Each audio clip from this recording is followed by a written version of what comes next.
Do you know what it's like to be trapped somewhere with no chance of getting out?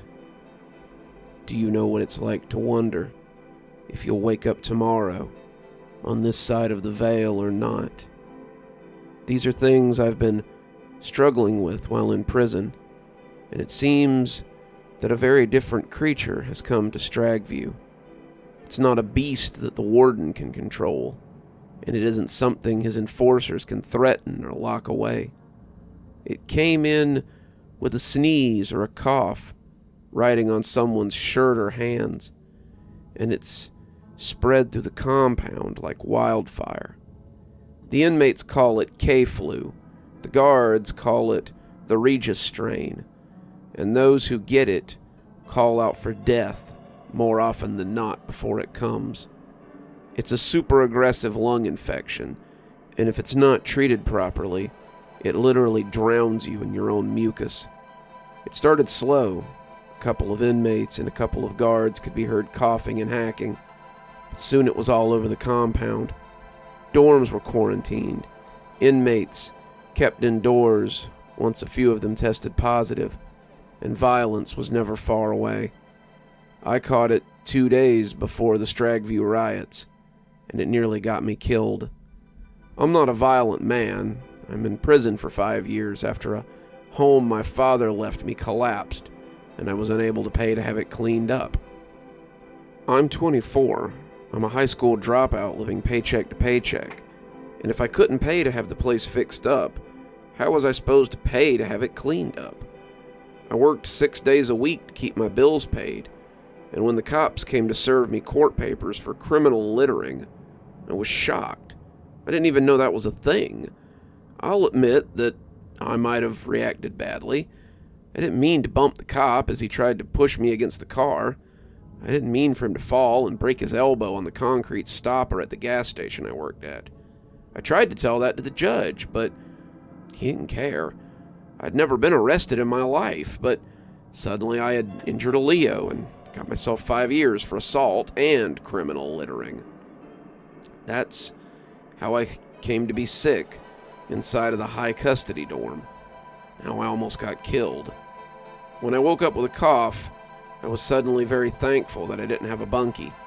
My old bunkie had been taken to the infirmary a week before, and I bet he was the one who gave it to me. I managed to hide it for a day, but as it got worse, someone must have noticed.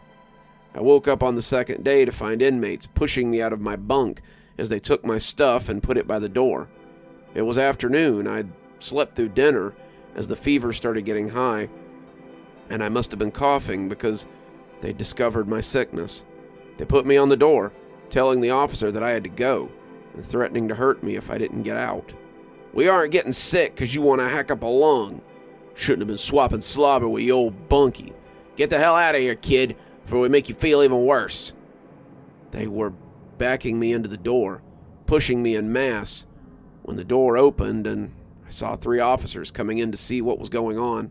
One of them shoved me towards an officer at the back, and he put me in cuffs and took me to confinement. I didn't know why I was going to the box, but I knew it was better than where I was leaving. "Sir, listen, I think I might be really sick. I need some medicine or something. Please, help me." "There's a whole wing and seg for guys like you so you can hack and cough together all night. Medical comes down all the time so you'll get all the care that you..." We both looked up as the siren started going off, and when the inmates in H-Dorm started pouring out, he ran me to confinement and locked us behind the gate. Inmates were howling for blood. Some of them hit the tall chain-link gate, and I was pretty glad I was inside. Some of the orderlies were standing on the sidewalk, looking dumbstruck at the sight of so much chaos, and as the guards in G-Dorm came out to see, the officer who had brought me told them to back up because he had one more for quarantine. I was dragged down a little hall and tossed into a cell by myself. I asked him what was going on, but he just ran the door shut and opened the little flap, demanding I bring his cuffs back. I let him uncuff me, turning immediately to ask if a riot was going on, but he had closed the flap and ran off to help or hide or whatever he meant to do. I was left in the cell with no clue of what to expect, and no company, except for the hacking and screaming of those around me. The first night was the worst. I lay on the cold steel and listened to the sounds of the riot as it went on outside my window. They couldn't get past the barbed wire fence that surrounded segregation, so they took their frustration out in other ways. I smelled smoke a few times. Pretty sure they'd set one of the dorms on fire. But my cell faced away from the compound, and I couldn't be sure of what was going on. I would have complained about sleeping on cold metal, but it actually felt good against my skin as I lay there. The fever was rising, and I shivered and sweated in turn. I had been wearing my thermals when they took me in, which helped some, but as they soaked up my sweat, they didn't help my shivering much. Around me, people screamed and yelled, wanting food or medicine or someone to cuss at. No one came, though. Not that whole night, as far as I can recall. Whatever was going on outside the walls of my cell was beginning to peter out, and as order was restored, the compound became quiet. There was the occasional shotgun blast, the shouts and curses of those who refused to lie down, and the low hiss as someone put out a fire. I dragged myself to the sink once or twice, the toilet too, and at some point I fell asleep. I woke up to a guard banging on the door to tell me that lunch was there. Saw a brown paper bag on the floor of my cell and guessed that breakfast had come while I was asleep. Another bag joined it on the ground, but as I tried to sit up, my head spun. My mouth was full of cotton and my cheeks were hot to the touch. My cough sounded wet and felt thick in my throat. My breath was coming out ragged. I was much sicker than I had been the day before, and I tried to ask the officer when medical was coming around. He just closed the flap and moved on. I drank some water, my throat grateful for the moisture, but the food in the bag held nothing for me. I had no appetite, no desire to eat at all, and I went back to lying on my steel frame. I slept till night and then lay in the dark as I tried to get back to sleep. I was reeling in my own skin, feeling the heat baking off of me, and as I looked at the bottom of the bunk that hung above me, I started to see the lines there performing a play just for me. The various numbers and gang signs and names and other things that countless inmates had scratched there moved across the beige plains. They were like animals. They hunted each other, lived with each other, banded together, and as they went about their lives, all I could do was watch. I lay there, splayed out and panting, as the little play became my whole world. It all zoomed in, hyperfixating itself upon me, as I silently drank it in like manna. When someone called my name, I turned my head groggily, and realized that a pair of eyes were looking at me through the flap. "Quincy? Roger Quincy?" she asked, sounding annoyed. That was me.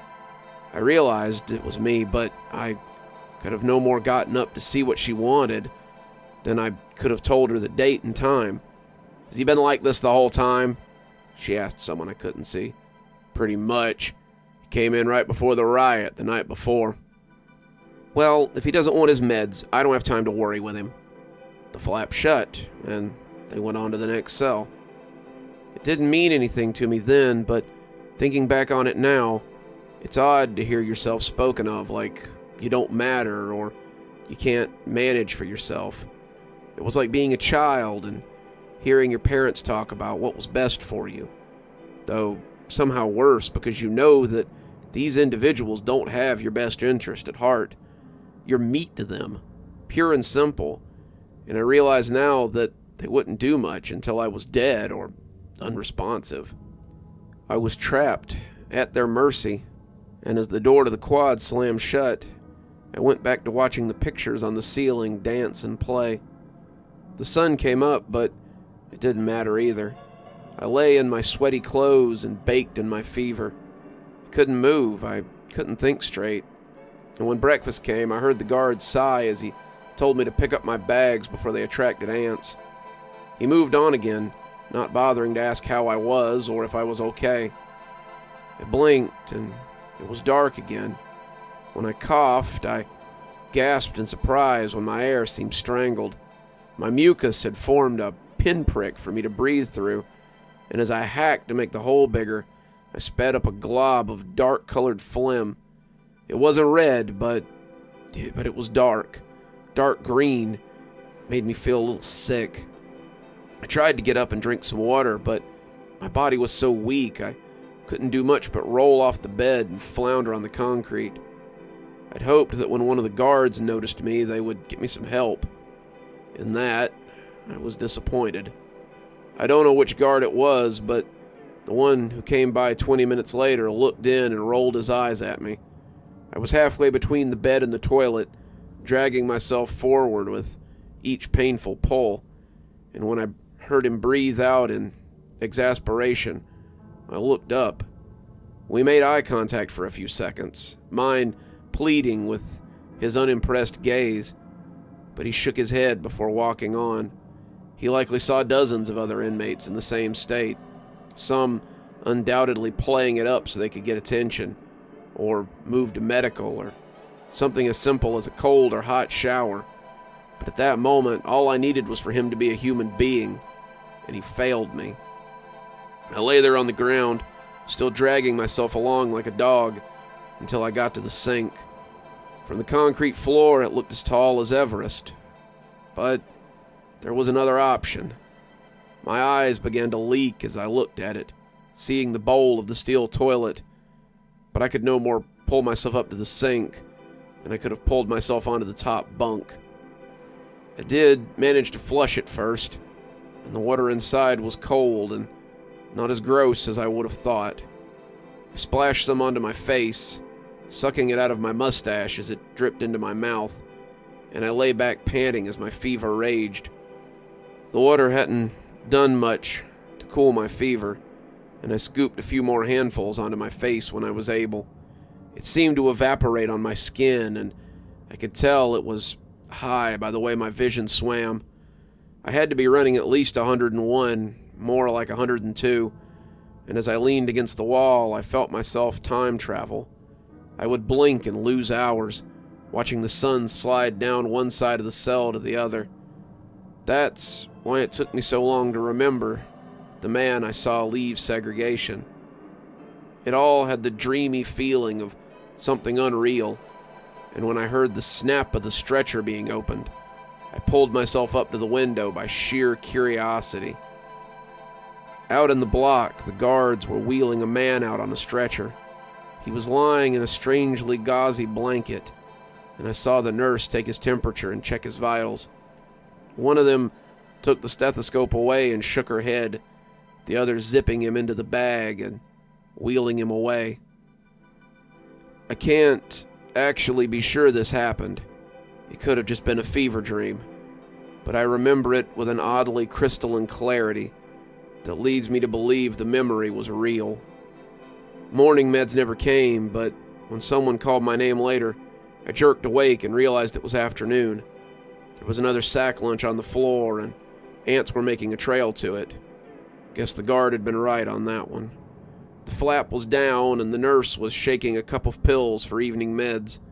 I stuck my hand up so I wouldn't miss it, but the nurse did not spill them into my hand. "Where's your drink?" I looked at her, the words sounding like the reverb on a speaker, as I tried to make sense of them. "Your water. You need water to take your pills. Get your water." I looked at the sink, finding I had some strength left in my legs as I tried to put them under me. I shook like an old man, my balance tentative, and as I shuffled for the sink, the nurse spat at me to hurry up.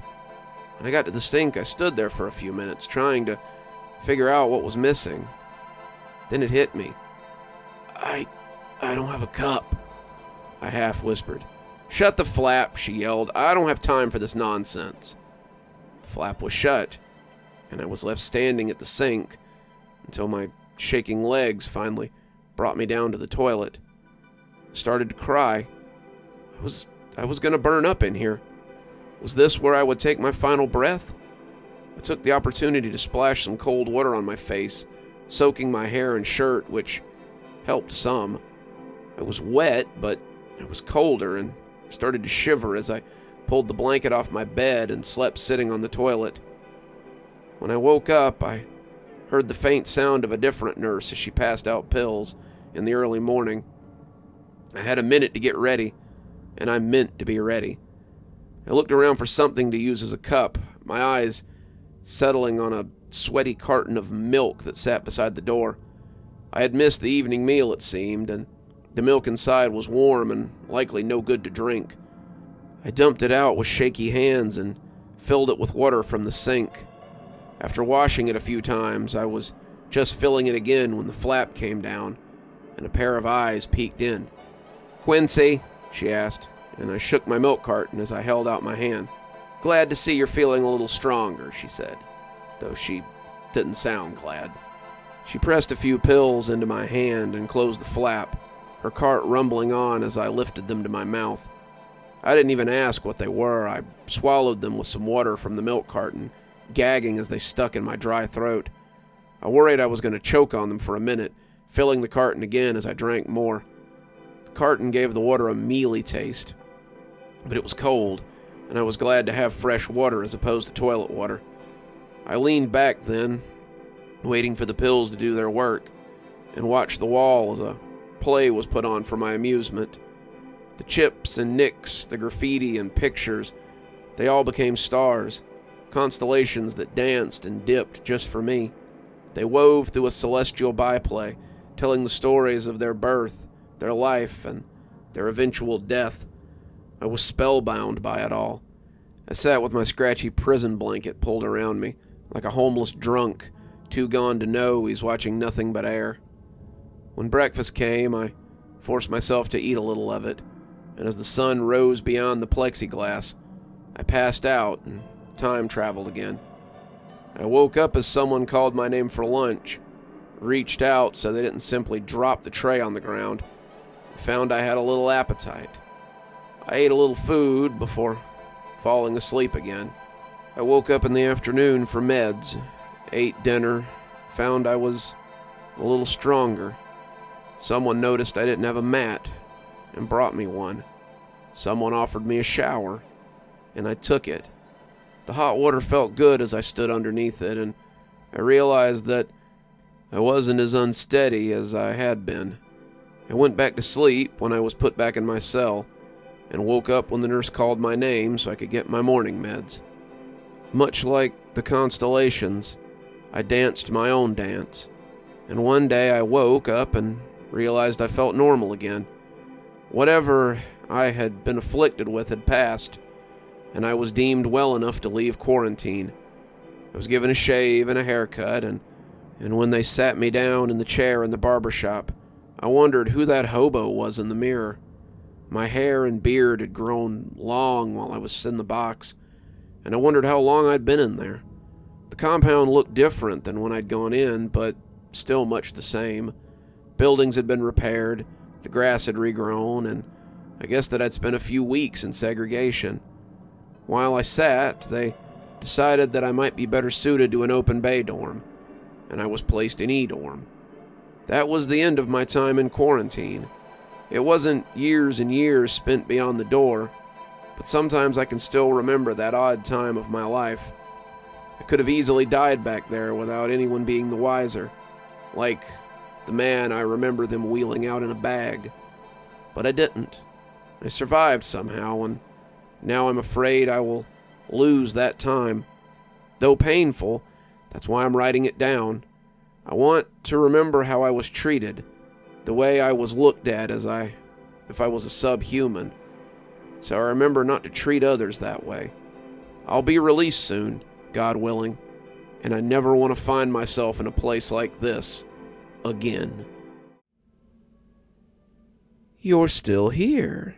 I thought you might be. Thanks for joining me for tonight's story.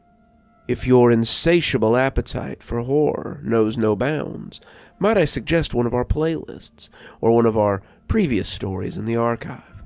There should be one appearing at the end of the story any minute now. And of course, if you're not subscribed, why not go ahead and hit that subscribe button?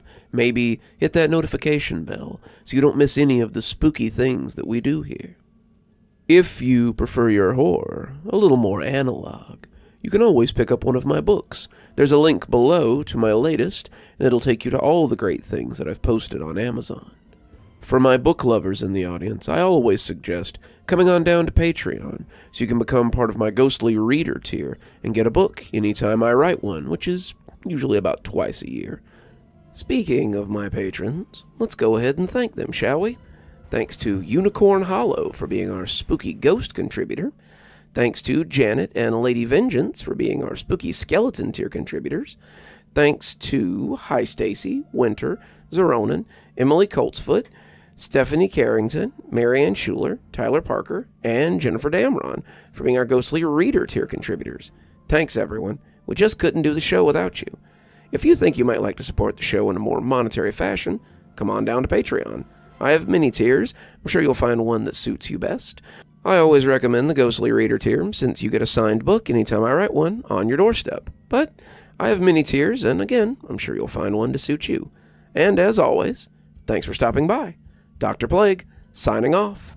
Have a wonderful evening.